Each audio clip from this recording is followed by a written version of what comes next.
ঢাকায় metro rail প্রথম পর্যায়ের কাজ অংশ হিসেবে উত্তরার দিয়াবাড়িতে চলছে ডিপো নির্মাণ। পরিকল্পনা অনুযায়ী 2018 সালে দিয়াবাড়ি থেকে মিরপুরের শেওড়াপাড়া পর্যন্ত চলবে ট্রেন। প্রকল্প বাস্তবায়নের কারণে ক্ষতিগ্রস্ত হবে এমন বিভিন্ন বাণিজ্যিক ও আবাসিক ভবন সংশ্লিষ্টরা পাচ্ছেন ক্ষতিপূরণ।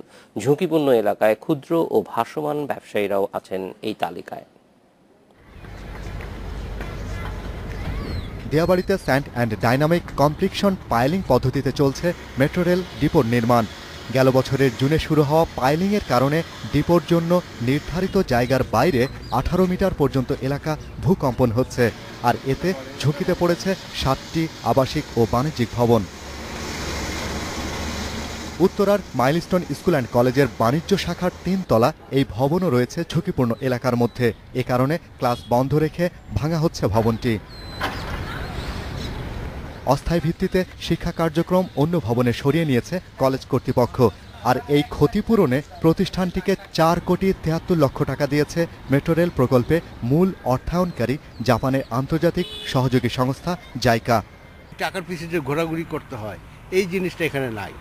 এখানে হলো যে তারা আসছে, আইসা স্ট্রাকচার দেখছে, আমাদের সাথে আলাপ করছে, কনসার্ন মতামত নিছে, নেওয়ার পর তারা একটা অ্যামাউন্ট দাঁড়া করেছে।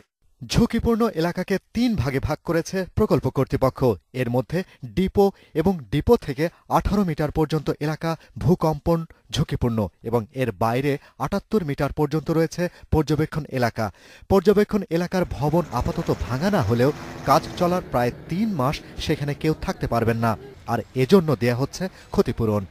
ডিপো উন্নয়ন কাজের সময় যদি তারা তাদের বাড়িতে বসবাস না করে তাহলে তারা এলিজিবল হবে ক্ষতিপূরণ পাওয়ার জন্য, কিন্তু তারা যদি বসবাস করে তাহলে তারা ক্ষতিপূরণ পাবে না। ডিপো নির্মাণের পাশাপাশি শিগগিরই শুরু হচ্ছে শেওড়াপাড়া পর্যন্ত মেট্রো রেলের কাজ। এই রুটে কাজ চলার সময় ক্ষতির মুখে পড়বে এমন আবাসিক ও ব্যবসা প্রতিষ্ঠান চিহ্নিত করা হয়েছে।